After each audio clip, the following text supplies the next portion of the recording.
ہاں جی. اچھا چونکہ وقت مختصر ہے، قلیل ہے، تو اس لیے ابھی جتنی سی نظم آپ نے سنی اس سے آپ کو کچھ اندازہ ہوا یہ حمد آپ نے پہلے کبھی سن رکھی ہے؟ بے شک چیٹ باکس میں لکھ کے بتاتے جائیے یا ان میوٹ کر کے بتا دیں. کیا آپ میں سے کسی بچے نے یہ حمد پہلے سے سن رکھی ہے؟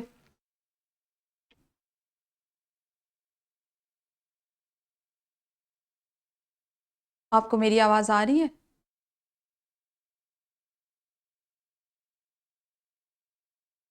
ریان؟ جی میم آواز آ رہی ہے. یہ ہم جو بھی آپ نے سنی، کیا آپ میں سے آپ لوگوں نے یہ ہم پہلے سن رکھی ہے؟ یعقوب، آئمہ؟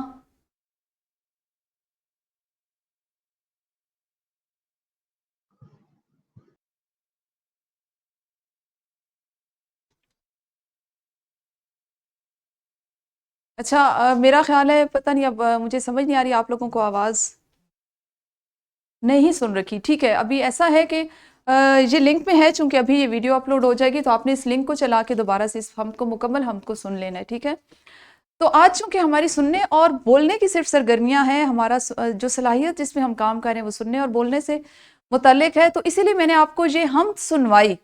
ہمارا جو حاصل تعلم ہے اس سے متعلق وہ ہے عمدہ سامع کے طور پر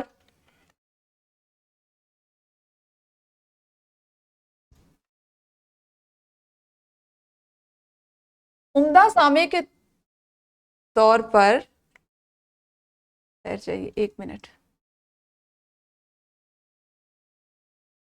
الفاظ، جملوں، مصروں، شعروں، نظموں وغیرہ کے تلفظ، آہنگ، لہن، لے اور ادائی سے شعوری طور پر لطف اٹھا سکیں اور اہمیت کو سمجھ سکیں.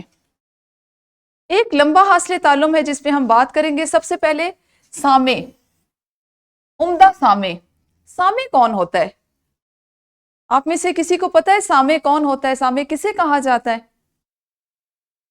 یعقوب ان میوٹ کر کے جلدی جلدی بچے بتاتے جائیں یا لکھتے جائیں جلدی جلدی سے. شاباش. نو میم پہلے نہیں سنا اس کے بارے میں. اس سے پہلے نہیں سنا. ٹھیک ہے، آئمہ آپ کو یا یعقوب کو کچھ پتہ ہے کہ سامع کسے کہتے ہیں؟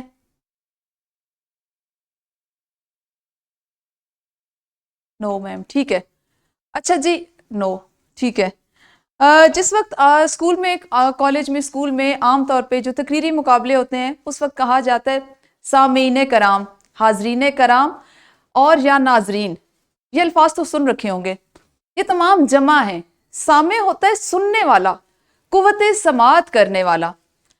عربی زبان کا لفظ ہے سامع جس کے معنی ہے سننے والا.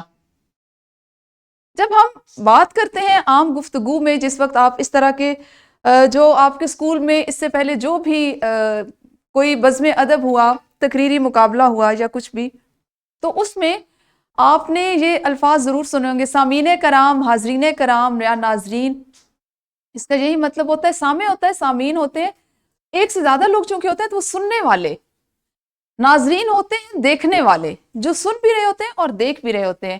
اور حاضرین ہوتے ہیں جو اس وقت موجود ہوتے ہیں اس محفل میں. تو یہ تمام حاضر، سامع اور ناظر یہ ہمارے بول چال کے الفاظ ہیں جس کو ہم جمع کے طور پر استعمال کرتے ہیں. آج حاصل تعلم کا حصہ چونکہ عمدہ سامع ہے، ایسا سامع، ایسا سننے والا جو فہم کے ساتھ چوکس ہو کے سن سکے اور سننے سے وہ کون کون سی چیز اخذ کر سکے. عمدہ سامع میں کیا ہونا چاہیے کہ وہ اس طرح کی سماعت کرے کہ شعر کی بڑی خوبی تو یہی ہے کہ جس اثر کے ماتحت شعر کہا جائے وہ اثر سامع پر بھی ہو.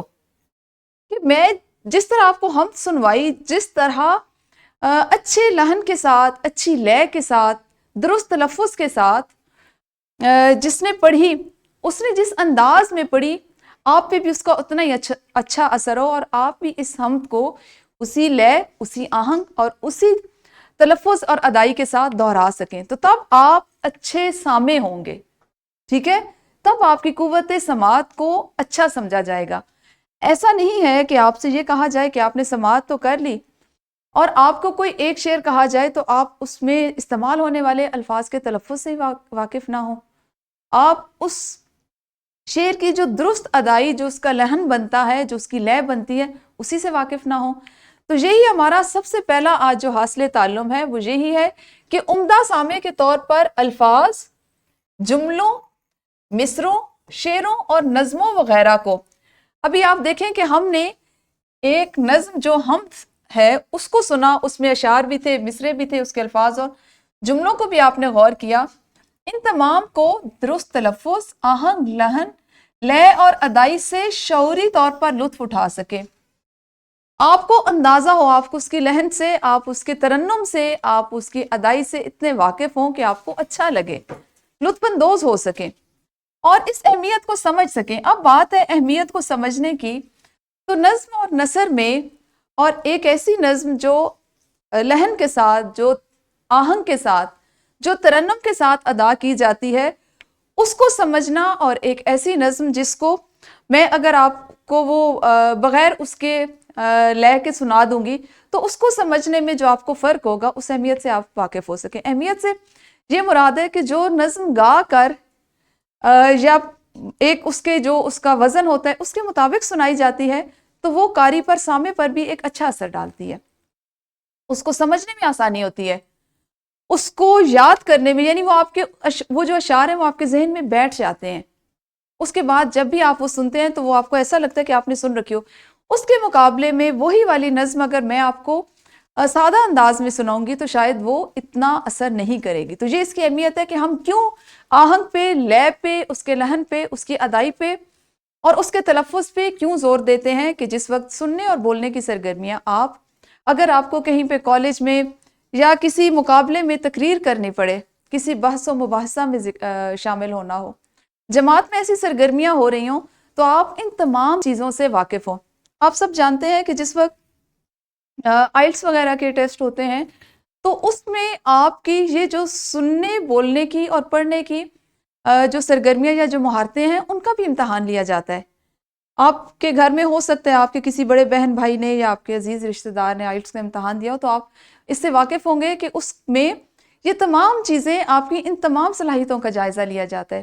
بدقسمتی سے ہمارے ہاں کیا ہوتا ہے کہ ہم بچے جو ہیں وہ بہت اچھے ہوتے ہیں، ان کی لکھائی بہت اچھی ہوتی ہے، تخلیقی لکھائی بہت اچھی ہوتی ہے، وہ بچے بہت اچھے نمبر لیتے ہیں، لیکن جیسے ہی وہ کسی جگہ داخلے کے لیے جاتے ہیں، ان سے انٹرویو لیا جاتا ہے، تو اس وقت چونکہ ان کی شخصیت میں سننے بولنے کی، وہ سنتے ہیں لیکن فوراً سمجھ نہیں سکتے، اور سمجھ لیتے ہیں تو اس طرح سے اپنے الفاظ کو ایک خوبصورت پیرائے میں بیان نہیں کر سکتے، ان کی گفتگو پر اثر نہیں ہوتی۔ تو ہم یہ تمام سرگرمیاں اس لیے کر رہے ہیں کہ ہو سکتا ہے اب چونکہ کتابوں میں یہ شامل کر دی گئی ہیں، نصاب کا یہ حصہ ہے اور ایک بڑا حصہ نصاب کا سننے، بولنے اور پڑھنے کی سرگرمیوں سے متعلق ہے، تو امتحان کا طریقہ بھی بدل جائے۔ عین ممکن ہے کہ روایتی طریقے سے امتحانات بدل دیے جائیں، تو اس صورت میں آپ کی یہ تمام مہارتوں میں یہ صلاحیتیں جو ہیں یہ اتنی بہتر ہو چکی ہوں کہ آپ اس امتحان میں بھی اچھے سے سامنے آ سکیں، ٹھیک ہے؟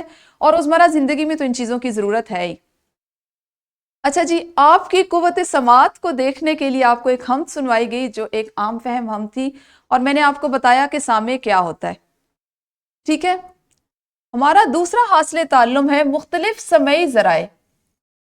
آپ میں سے کوئی مجھے بتا سکتا ہے کہ سمعی ذرائع کیا ہوتے ہیں؟ لکھ کے بتا دیں، ان میوٹ کر کے بتا دیں، کسی بھی طرح بتا دیں کہ سمعی ذرائع سے کیا مراد لیا جاتا ہے۔ اگر آپ اس کو سامع کے ساتھ جوڑیں گے تو آپ کو سمجھ آ جائے گی۔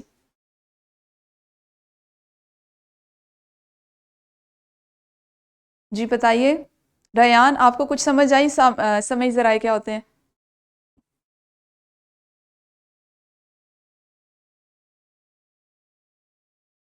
آئمہ، یعقوب، کسی کو کچھ سمجھ آئی کہ سمعی ذرائع سے کیا مراد ہے؟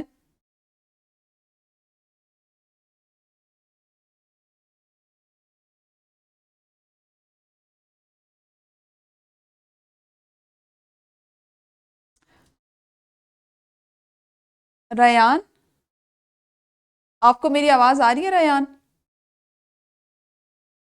جی میم آ رہی ہے۔ اچھا، آپ نے کبھی سنا سمعی ذرائع کیا ہوتے ہیں؟ میم سمعی کے لفظ میں لفظ پہلی بار سنا ہے۔ اچھا، سمعی ذرائع، چلے میں آپ کو بتاتی ہوں۔ ابھی جب میں آپ کو بتاؤں گی تو آپ لوگوں کو اندازہ ہوگا کہ اس سب سے آپ واقف ہیں۔ سمعی ذرائع سے نظم سن کر کلام کے اہم حصے، اس کی تراکیب، اہم نکات اس کی تراکیب، جملے، مصرے یا اشعار برمحل اور برجستہ استعمال کر سکیں۔ یعنی اگر کسی بھی سمعی ذرائع سے آپ کچھ بھی سنتے ہیں تو آپ کی قوت سماعت اتنی تیز ہو اور آپ کا فہم کا انداز اتنا اچھا ہو کہ آپ اس میں سنے جانے والے اشعار، مصرے اور اگر کوئی تراکیب استعمال ہوئی ہیں، محاورات، تشبیہات استعمال ہوئی ہیں، تو اپنی روزمرہ گفتگو میں، اپنی بات چیت میں اس کو استعمال کر سکیں، شامل کر سکیں۔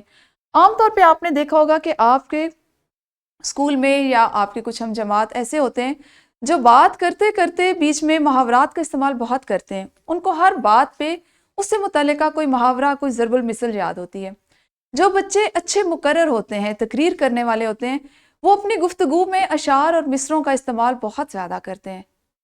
وہ کس طرح کہ ان کی قوت سماعت بہت تیز ہوتی ہے، جب وہ سنتے ہیں تو وہ چیز ان کے ذہن میں محفوظ رہ جاتی ہے۔ میں آپ کو بتاتی ہوں کہ سمعی ذرائع کیا ہے آپ لوگوں کے لیے، چونکہ کل پرسوں بھی ہماری جب بات ہوئی تو یہی تھی کہ جماعت ناہم میں یہ چیزیں چونکہ شامل ہیں، وہ بچے اس کو کر رہے ہیں، آپ لوگوں کا بیچ میں جو ایک گیپ آ رہا ہے اس کی وجہ سے شاید آپ نہیں کر پا رہے۔ تو سمعی ذرائع سے مراد وہ تمام ذرائع جو آپ کو، جس کی مدد سے آپ کچھ نہ کچھ سنتے ہیں، جیسے موبائل فون ہے، جیسے آپ کے پاس کمپیوٹر یا لیپ ٹاپ ہے، ٹیلی ویژن ہے، آپ کے محلے میں مسجد ہے، اس میں دیکھیں یہ آپ کا ایک سماعت کا ذریعہ ہوتا ہے نا، کہ کوئی بھی اہم اعلان ہوتا ہے، کوئی بھی اہم نکتہ ہوتا ہے، کوئی بھی اہم کسی طرح کا واقعہ ہوتا ہے یا اعلان ہوتا ہے تو وہ مسجد میں کیا جاتا ہے، وہ بھی ایک سمعی ذریعہ ہے۔ تو ریڈیو آپ کے پاس ایک سمعی ذریعہ ہے۔ تو یہ وہ تمام چیزیں ہیں جن کو آپ مختلف چیزیں سننے کے لیے، مختلف بیانات سننے کے لیے، نظمیں سننے کے لیے، اپنے مطلب کی کوئی بھی چیز جیسے ڈراماز ہیں ان کو دیکھنے کے لیے استعمال کرتے ہیں، اور ان تمام ذرائع کو ہم سمعی ذرائع کہتے ہیں۔ اصل تعلم بھی آپ کا یہی ہے کہ سمعی ذرائع کی مدد سے آپ اگر کوئی نظم سنتے ہیں، جیسے ابھی میں نے آپ کو آغاز میں اس سرگرمی کے دوران میں ایک نظم دی، تو ہم نے اس کو ابھی کمپیوٹر پہ سنا، اور جس وقت ابھی ہماری کلاس ختم ہو جائے گی تو آپ سب بھی اپنے اپنے لیپ ٹاپ، موبائل، کمپیوٹر پہ ہی اس کو سنیں گے۔ تو یہ ایک سمعی ذریعہ ہے جس سے آپ نے اس نظم کو سننا ہے، اور اس سے آپ نے وہ جو اس کے اہم نکات ہیں ان کو اپنے پاس محفوظ کرنا ہے، اور کل ہم اس پہ کلاس میں بات کریں گے، ٹھیک ہے؟ آج ہم اس کو یہیں پہ ختم کرتے ہیں کیونکہ ہماری کلاس کا وقت ختم ہو گیا ہے۔ کل انشاءاللہ اس حاصل تعلم کو یہیں سے دوبارہ جاری رکھیں گے۔ آپ تمام نے سمعی ذرائع کا استعمال کرتے ہوئے جو ہم شروع میں تھی اس کو مکمل سننا ہے، اور اس حاصل تعلم کے ان تمام نکات کو، اس کے اہم نکات، اس کی تراکیب، اس میں استعمال ہونے والے جملے، مصرے یا اشعار، ان کو اپنے پاس محفوظ کرنا ہے، اور کل ہم اس پہ گفتگو کریں گے کہ آپ اپنی گفتگو میں ان چیزوں کو کس طرح استعمال کر سکتے ہیں، ٹھیک ہے؟ تو اپنا بہت خیال رکھیے۔ اللہ حافظ، شکریہ۔